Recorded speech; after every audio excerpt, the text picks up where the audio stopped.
to determine the kind of personality that drives the corporation to behave like an externalizing machine. We can analyze it, like a psychiatrist would a patient. We can even formulate a diagnosis on the basis of typical case histories of harm it has inflicted on others, selected from a universe of corporate activity.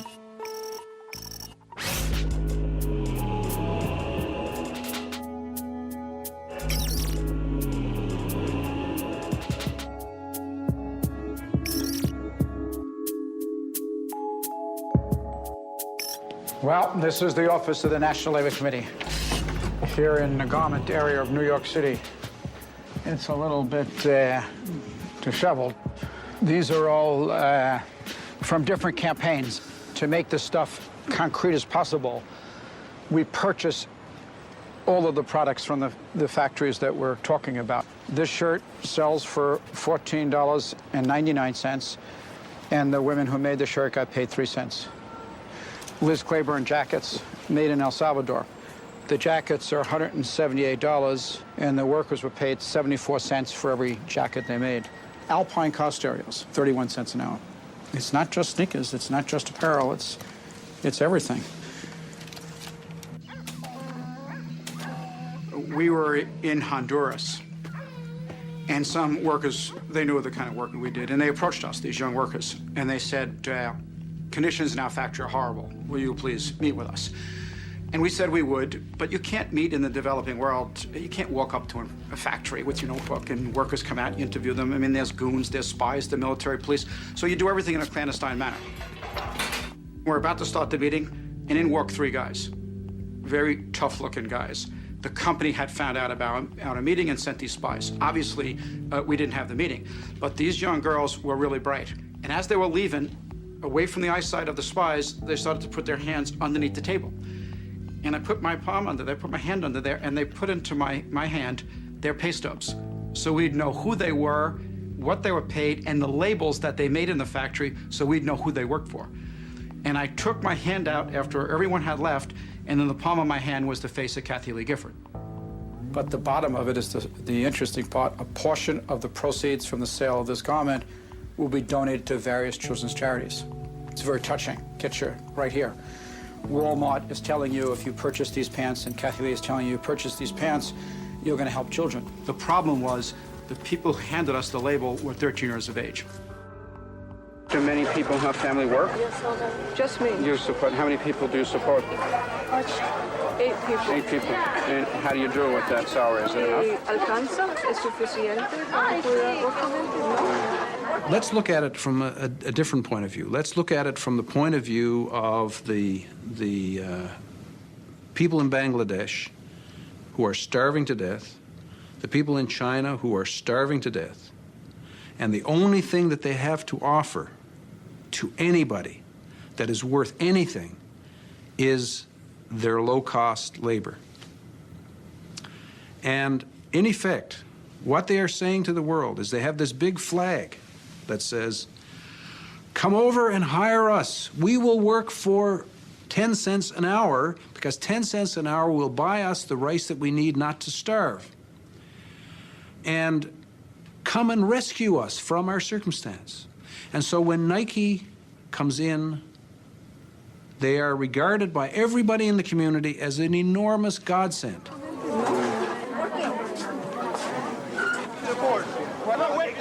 You not have any of the protection to be here. The door was wide open. No. That's my clothes. Those are my clothes. No, this is not your clothes. Where's your camera? Let's look.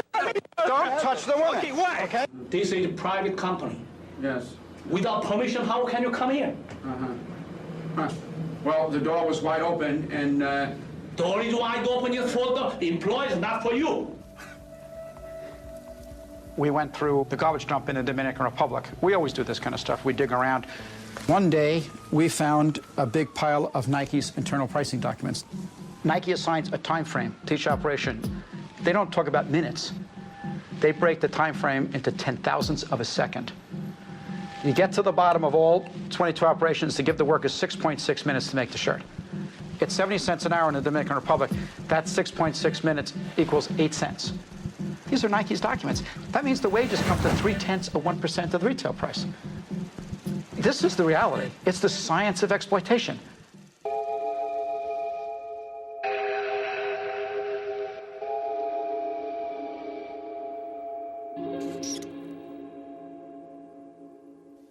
What happens in the areas where these corporations go in and are successful? They soon find that they can't do any more in that country because the wages are too high now. And what's that another way of saying? Well, the people are no longer desperate. So, okay, we've used up all the desperate people there. They're all plump and healthy and wealthy. Let's move on to the next desperate lot and employ them and raise their level up.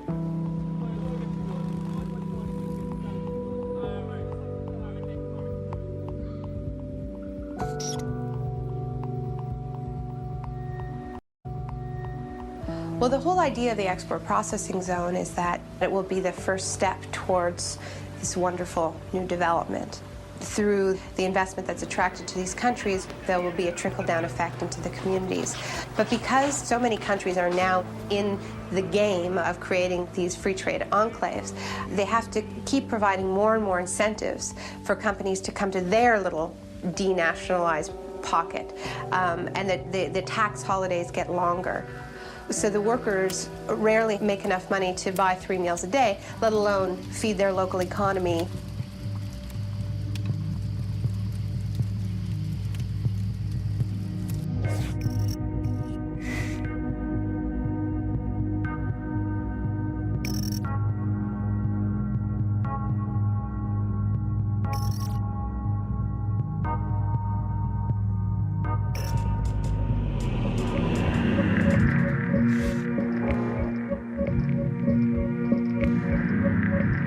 Something happened in 1940 which marked the beginning of a new era, the era of the ability to synthesize and create on an unlimited scale new chemicals that had never existed before in the world. And using the magic of research, oil companies compete with each other in taking the petroleum molecule apart and rearranging it into, well, you name it.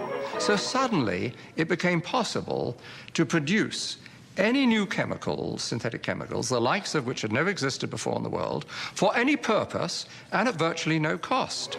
Fabrics, toothbrushes, tires, insecticides, cosmetics, weed killers, a whole galaxy of things to make a better life on Earth. For instance, if you wanted to go to a chemist and say, look, I want to have a chemical, say a pesticide, which will persist throughout the food chain, and I don't want it to have to renew it very, very often. I'd like it to be relatively non-destructible. And then he'd put 2 benzene molecules on the blackboard and add a chlorine here and a chlorine that, and that was DDT.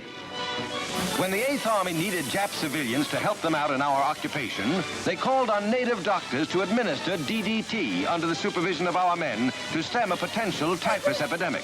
Dusting like this goes a long way in checking disease, and the laughs on them.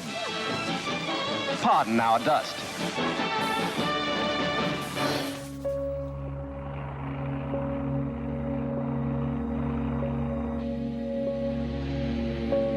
As the petrochemical era grew and grew, warning signs emerged that some of these chemicals could pose hazards. The data initially were trivial, anecdotal, but gradually a body of data started accumulating to the extent that we now know that the synthetic chemicals which have permeated our workplace, our consumer products, our air, our water, produce cancer and also birth defects and some other toxic effects.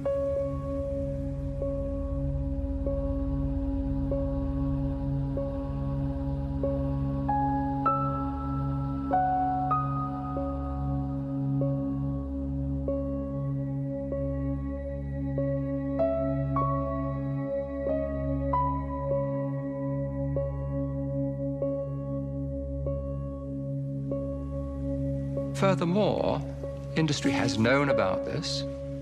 at least most industries have known about this, and have attempted to trivialize these risks.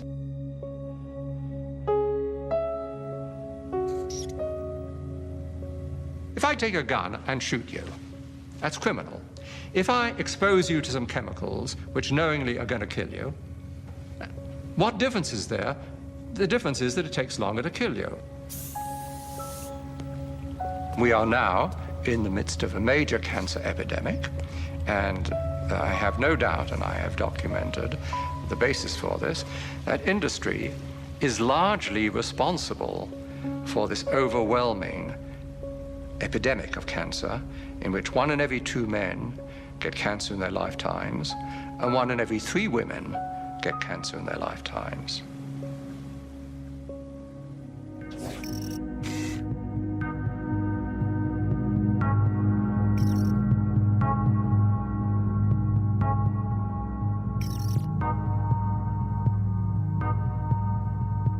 Towards the end of 1989, a great box of documents arrived at my office without any indication where they came from. And I opened them and found in it a complete set of Monsanto files, particularly a set of files dealing with toxicological testing of cows who've been given RBGH. BST, trade name Posilac, is being used in more than 1/4 of the dairy herds in the United States, according to Monsanto. The milk has been drunk by a large portion of the American population since the Food and Drug Administration declared it safe for both cows and humans 4 years ago. And at that time, Monsanto was saying, there's no evidence whatsoever of any adverse effects. We don't use antibiotics. And this clearly showed that they had lied through their teeth. Through their teeth.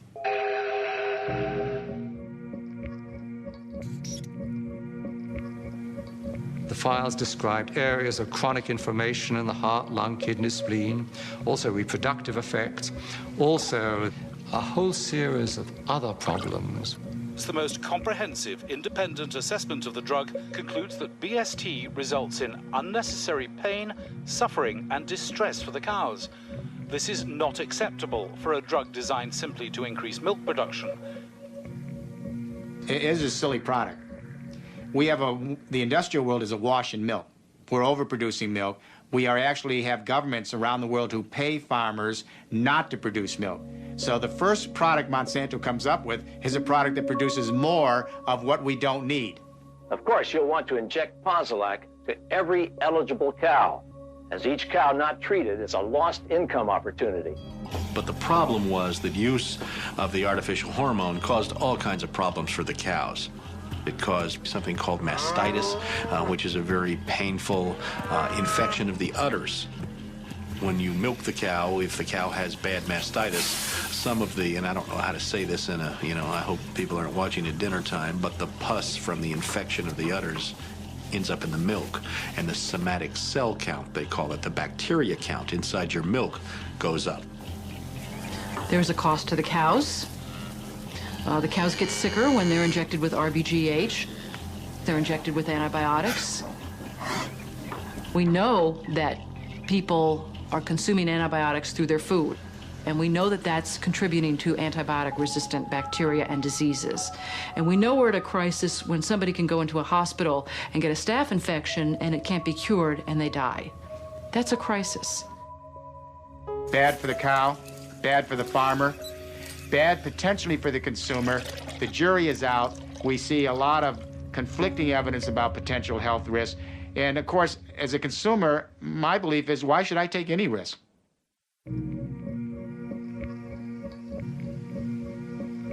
Factory farm cows have not been the only victims of Monsanto products. Large areas of Vietnam were deforested by the U.S. military using Monsanto's Agent Orange.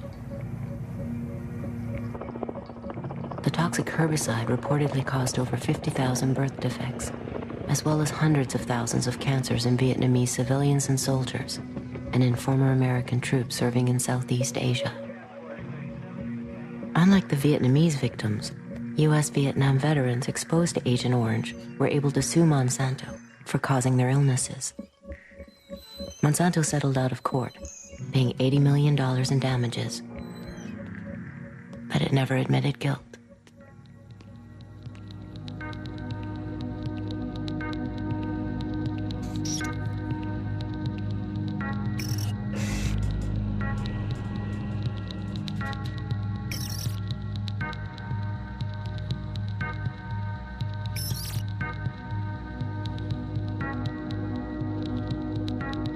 sleeping in a motel in Brewer, Maine one night.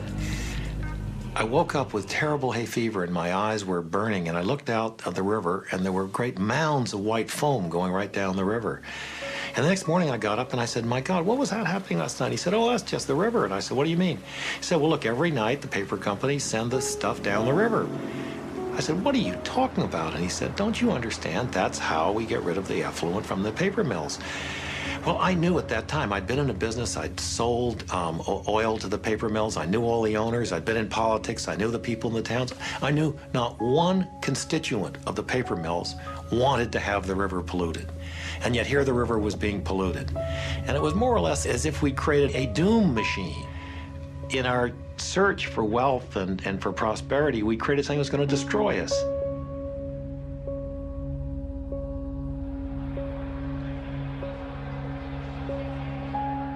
The traders who are involved in the market are not guys with moral fiber when it comes to environmental conditions are going to be rattled at all.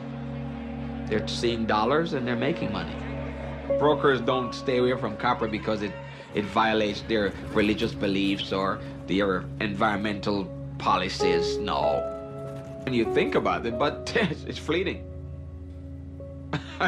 It really is a fleeting moment. It's like, you know, yeah, oh yeah, well, the town's being polluted down there in Peru, but hey, this guy needs to buy some copper.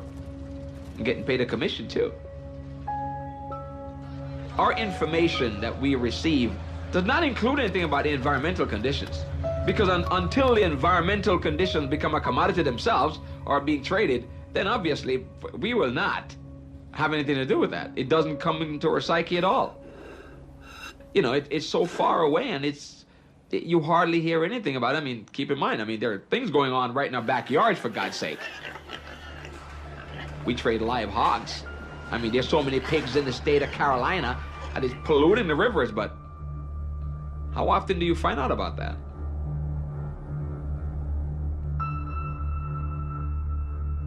At Multinational Monitor, we put together a list of the top corporate criminals of the 1990s. We went back and looked at all of the criminal fines that corporations had paid in the decade.